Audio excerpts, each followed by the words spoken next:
Hello friends, welcome to UGC EPG Pathshala. I am Dr. Jitendra Saroha, Associate Professor from Department of Geography of Dr. Bhimrao Ambedkar College, University of Delhi.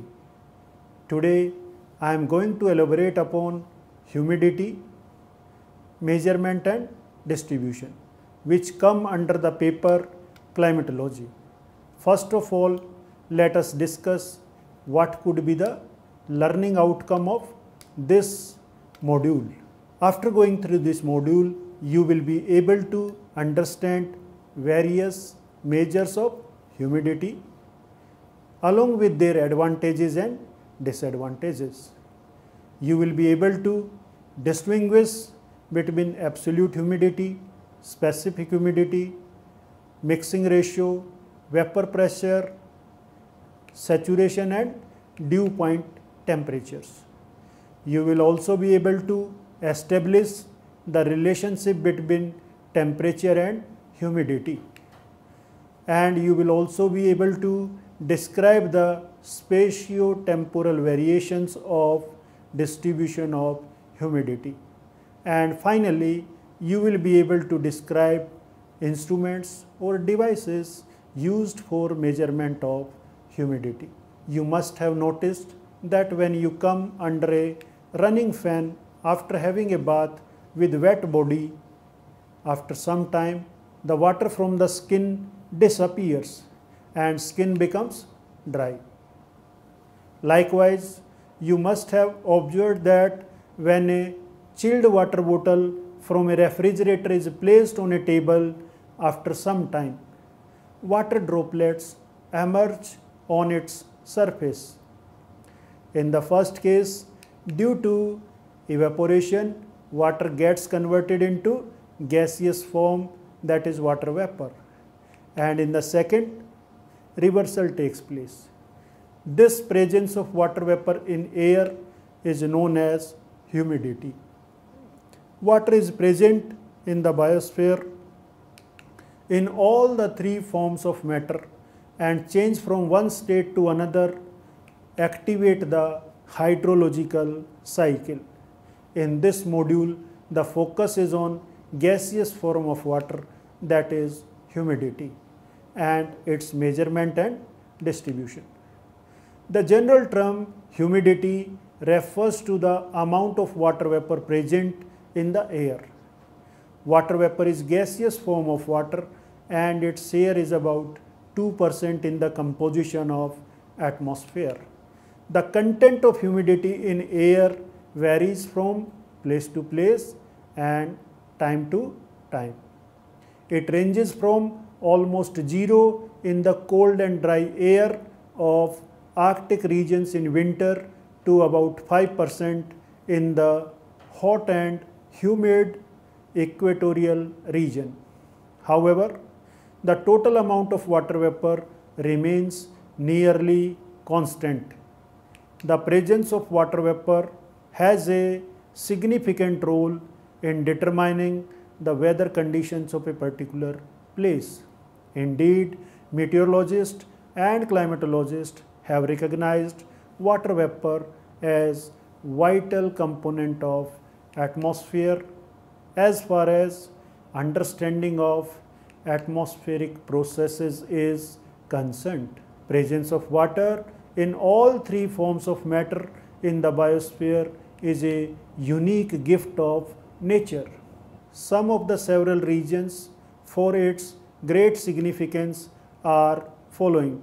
Number one, the quantity of water vapor present in a given volume of air indicates the precipitation potential.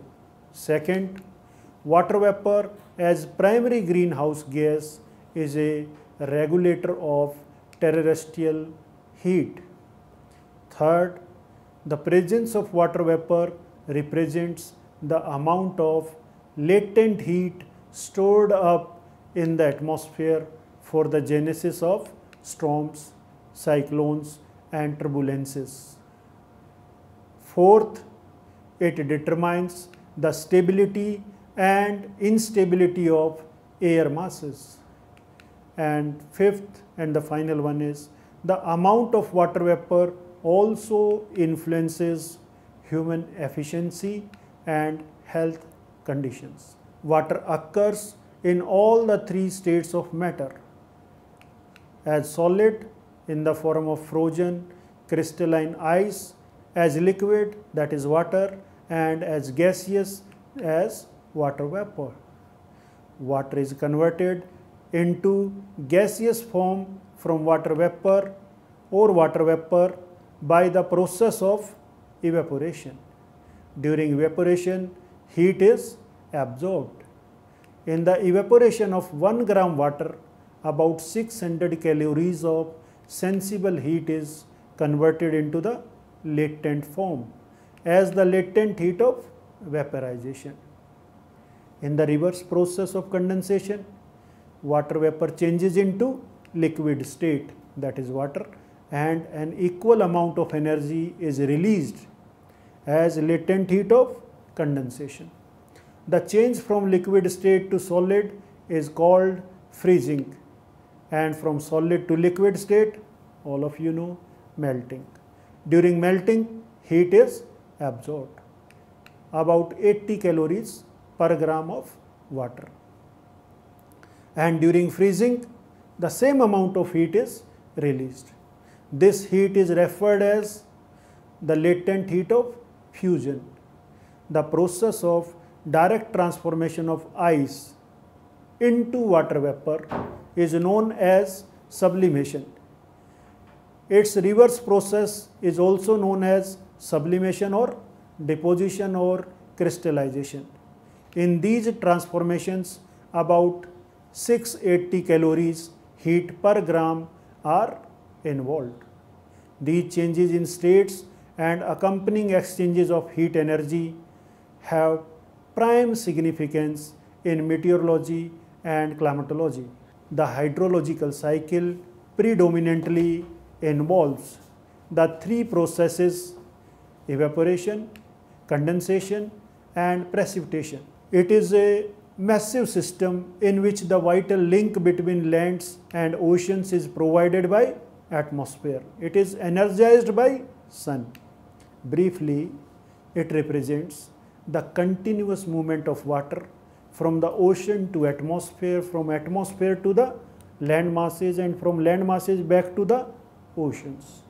Therefore, hydrological cycle represents interchanges of both physical state as well as geographical positions. Indeed, the amount of water vapor in this complex hydrological cycle holds the key for distribution of moisture over the Earth's surface. Hydrological cycle is intricately related to all weather and climatic phenomena. Water vapor in the atmosphere is derived through evaporation from the oceans and seas, terrestrial lakes, land water bodies like tanks and ponds, rivers and ice fields and glaciers. These sources of moisture extend over about 75% of the Earth's surface. In addition to these sources, evaporation from soil moisture, evaporation of soil moisture, transpiration from plants and animals, respiration also contributes moisture to the atmosphere. Aridity, temperature, and velocity of winds are major determinants of the amount and intensity of evaporation. The relationship is direct, which means the high aridity, high temperature, and high velocity of winds indicates higher rates and amount of evaporation. Evaporation from oceans is far more as compared to continents. In continental areas, maximum evaporation occurs between 10 degree north and 10 degree south latitudes. But in case of oceans, the latitudinal zone of 10 to 20 degree latitudes in both the hemispheres records maximum evaporation. However, land-sea moisture exchanges and latitudinal moisture exchanges are common. The prevailing winds, air masses, cyclones, and other atmospheric disturbances play a very significant role in these moisture exchanges. Let us come to humidity measurements. Humidity measurements, as defined earlier, humidity is the general term which refers to the amount of water vapor present in the air. Several methods of measurement have been devised by scholars to express the presence of water vapor in air. The well-known measurements of humidity are following. Number 1, absolute humidity. Number 2, specific humidity. Number 3, mixing ratio. Number 4, vapor pressure and saturation. Number 5, relative humidity, and finally dew point or dew point temperature. First one is absolute humidity. Absolute humidity is the mass of water vapor in a given volume of air. It is generally expressed as grams per cubic meter of air. Movement of air from one area to another changes in temperature and pressure and results into changes in volume due to expansion or contraction. It changes the absolute humidity even without addition or removal of moisture. That is, even when the amount of moisture remains constant. For instance, if in 1 cubic meter parcel of air at surface, mass of water vapor is 10 gram, absolute humidity is 10 gram per cubic meter. If this parcel of air rises due to decrease in pressure, it expands and volume may become 2 cubic meter. Then absolute humidity in the same parcel of air becomes half, that is 5 gram per cubic meter, though there is no addition or no removal of moisture. Therefore, it is difficult to monitor the water vapor amount of a moving mass of air with the help of absolute humidity index. That is why it is not generally preferred by meteorologists. So the second one is specific humidity. The actual amount of moisture present in air is expressed by specific humidity. It is the ratio of mass of water vapor to the mass of air, including water vapor. It is usually expressed as grams per kilogram of air. It is not affected by changes in pressure and temperature. To check it, let us come back to the example quoted in absolute humidity. The mass of water vapor in a parcel of air was 10 grams. If the mass of that 1 cubic meter of parcel of air including water vapor is 1 kilogram, then the specific humidity becomes 10 gram per kilogram. Now if this parcel of air rises, its pressure and temperature change and volume also changes, and even if it doubles in volume, the ratio of mass of water vapor and mass of air remains constant. That is, specific humidity will remain 10 gram per kilogram, whereas the absolute humidity changed from 10 gram to 5 gram per cubic meter. Similar is the situation with mixing ratio, which is third measurement. It is closely related to specific humidity. It is the ratio of mass of water vapor in a unit air compared to the remaining mass of dry air. It is measured in the units of mass, usually grams per kilogram, like specific humidity. It is not affected by changes in temperature or pressure. A value of 10 gram per kilogram as mixing ratio means the total mass for the mixture is 1010 gram. But in case of specific humidity, 10 gram per kilogram, then the total mass is only 1 kilogram. These differences in specific humidity and mixing ratio are in most situations insignificant. However, it is not easy to determine absolute humidity, specific humidity and mixing ratio by direct sampling.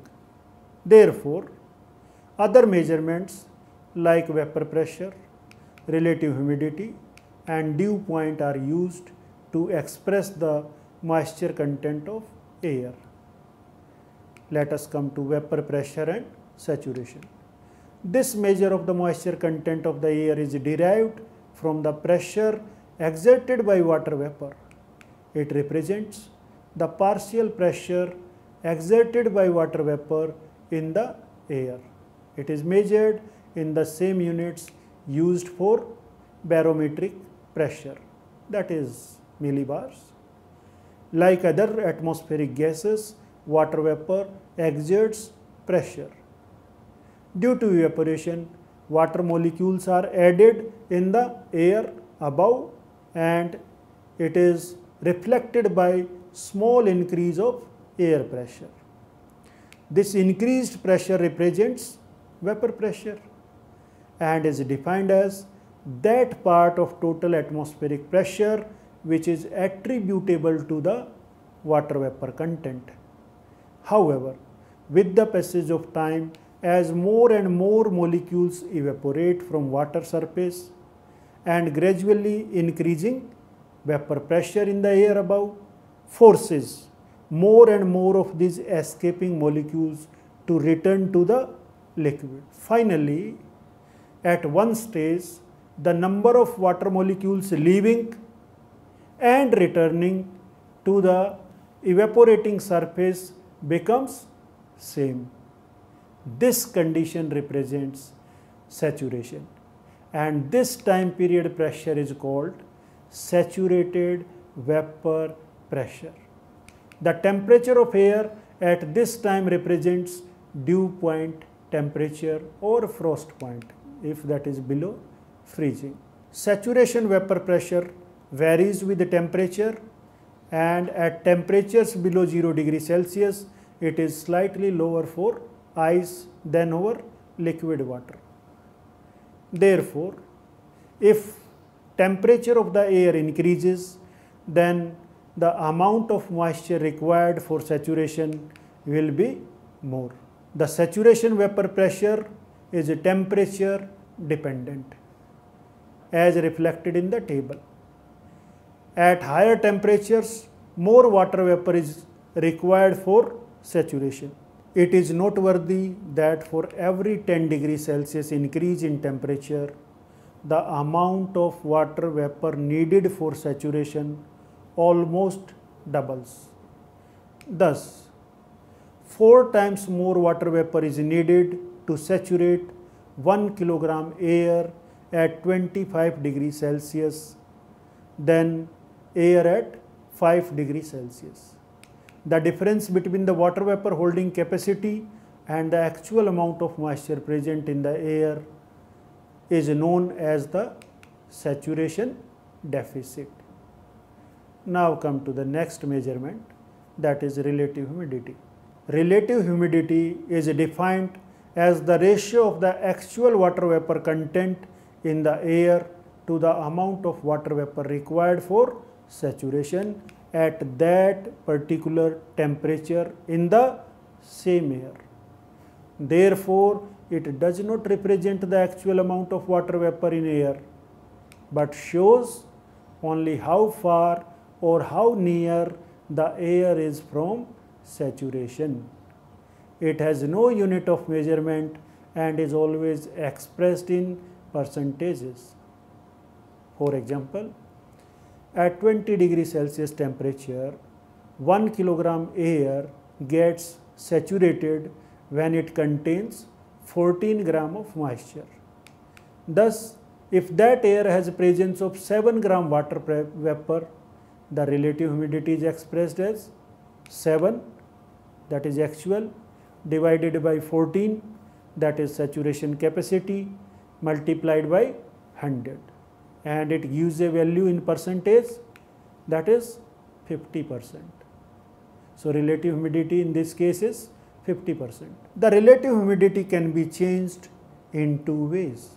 Number 1, by addition or removal of water vapor, and the second by change in temperature. In our example, if through evaporation 7 gram additional water vapor gets acquired at the same temperature, that was 20 degrees Celsius, by that same parcel of air, then relative humidity becomes 100%. Likewise, relative humidity can become 100% even without addition of water vapor by reducing the temperature to 10 degrees Celsius, because at that temperature it will get saturated and the air will be having 100% relative humidity. In atmosphere, the change in temperature and associated changes in relative humidity play a significant role in determining weather conditions. These changes include diurnal, seasonal, and annual changes in temperature, temperature changes due to horizontal motion of air, temperature changes in fronts, and temperature changes associated with vertical movement of air. Relative humidity can also be expressed as the ratio of observed vapor pressure to that required for saturation at that particular temperature. Now let us come to the final measurement of humidity, which is a good measure.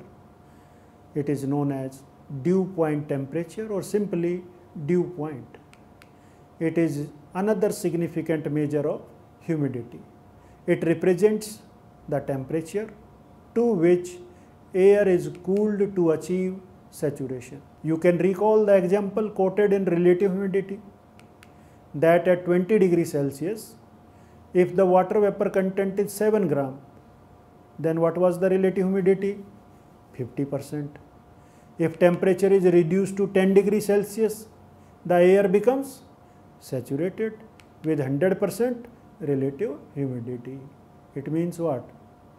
That 10 degrees Celsius is the dew point or dew point temperature in this case. As it is a measure of the actual moisture present in a column of air, it is better than concept of relative humidity, which shows only how far or how near the air is from saturation.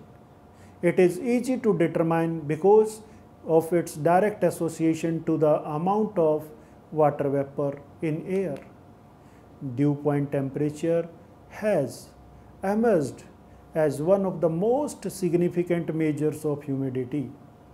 It is used to determine association of the amount of moisture with human comfort. It has already been concluded that the saturation vapor pressure is temperature dependent. For every 10 degrees Celsius rise in temperature, the content of water vapor required for saturation doubles. Thus, comparatively cold saturated air, say for example at 5 degrees Celsius, holds half the water vapor of saturated air having a temperature of 15 degrees Celsius and 1/4 that of hot saturated air with a temperature of 25 degrees Celsius. It shows that the low dew point temperatures represent relatively dry air and high dew point temperatures are indicators of moist air. Therefore, the dew point temperature is a good measure of the amount of water vapor in the air and is commonly used in weather maps. Let us now come to distribution of humidity. There are spatial and temporal variations in the distribution of humidity. These variations are common in vertical distribution as well as horizontal distribution. About half of the atmospheric moisture is concentrated below about 1400 meters and more than 90% of the water vapor is below 5.5 kilometer. The seasonal variations in vertical distribution of humidity are mainly up to the height of 3000 meters or so. It is noteworthy that the vertical concentration of humidity decreases from equator to poles. The mean storage of water vapor in the atmosphere is also known as the precipitable water content, and it is about 2.5 centimeter. It is about 2.2 centimeter in January and about 2.7 centimeter in July. The precipitable water vapor decreases from equator to poles, and the amount also decreases with height. In the first layer, which extends from surface to 700 millibar, that is around up to the height of about 3 kilometer, it is in the range of about 2 millimeter. In polar areas, to about 12 millimeter over the equatorial areas. The second layer, that is 700 to 500 MB, or it means 3 kilometer to 5.5 kilometer height range, has precipitable water with same pattern in the range of 1 to 9 millimeter. In the top layer, at the height of more than 5.5 kilometer, the moisture content is limited and it is in the range of 0.5 to 2 millimeter. Therefore, broad generalization about water vapor distribution is that it decreases with increase in altitude. The second major generalization is that it decreases from equator to poles. This pattern is reflection of its direct relationship with temperature. The values are especially low over the deserts and high in equatorial and monsoon regions. The distribution of absolute humidity is extremely variable. It is maximum in the equatorial zone throughout the year, and it is lowest in subtropical high pressure areas of Central Asia in winter and over the Antarctic. It decreases from equator towards poles. It also decreases from oceans to continental interiors. Specific humidity decreases from equator to poles. It is extremely low, about 0.2 gram per kilogram in cold and dry regions or Arctic region in winter season, and it is highest in equatorial zone, that is about 18 gram per kilogram. On global scale, the range of specific humidity varies from 100 to 200 times from the largest values as compared to the least. It is considered as a geographer's yardstick of basic natural resource, water. Specific humidity is temperature controlled, therefore it is higher in summers than in winters. It is also higher over oceans as compared to land masses. The vapor pressure distribution is similar to specific humidity pattern. It is noteworthy that the distribution pattern of relative humidity is different from specific humidity and vapor pressure. It is highest in equatorial zone and minimum in subtropical high pressure belts. From subtropical high pressure belts poleward, it again increases towards the westerlies wind belts. Another significant feature of the distribution of relative humidity is shifting of the belts of highest and lowest relative humidity with changes in overhead position of the sun. Relative humidity also generally decreases from oceans to continental interiors. There are latitudinal variations in the seasonal distribution of relative humidity. In the tropical regions, the mean relative humidity remains higher in summer than in winter. Here, generally, summers are wet and winter dry. In contrast, the high latitudes record maximum relative humidity during humid winters. Remember that relative humidity on land masses is dominantly controlled by temperature. Therefore, on land masses, maximum relative humidity is recorded in winters as compared to summers.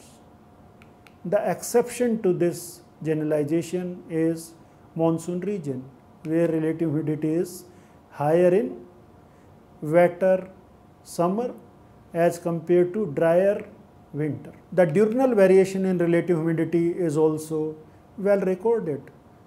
It is maximum in the early morning hours and minimum during the mid-afternoon time. This is due to indirect relationship with temperature. Let us have some idea about instrumental measurement of humidity. A lot of instruments have been devised to measure humidity directly or indirectly. The most common instrument for measuring relative humidity is a wet and dry bulb thermometer. Hygrograph is used for continuous plotting of humidity. Likewise, there are other instruments to measure humidity. Let's now come to the summary and conclusions related to humidity, measurement and distribution. Humidity denotes the amount of water vapor present in air. The content of humidity in air varies from place to place and from time to time. It ranges from almost zero in the cold and dry areas of Arctic region in winter to about 5% in the hot and humid equatorial region. The well-known measurements of humidity are absolute humidity, specific humidity, mixing ratio, vapor pressure and saturation, relative humidity, and finally dew point temperature.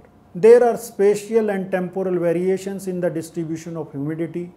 These variations are common in vertical distribution as well as in horizontal distribution. The distribution of absolute humidity is extremely variable. It is maximum in the equatorial zone throughout the year and it is lowest in subtropical high pressure areas. It decreases from equator towards poles. It also decreases from oceans to continental interiors. Specific humidity decreases from equator to poles. It is noteworthy that the distribution pattern of relative humidity is different from specific humidity. It is highest in equatorial zone and minimum in subtropical high pressure belts.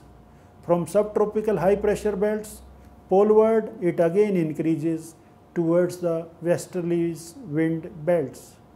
Another significant feature of the distribution of relative humidity is shifting of the belts of the highest and lowest relative humidity with the changes in overhead position of sun.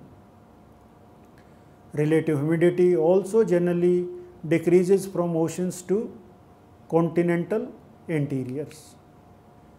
That's all. Thank you very much.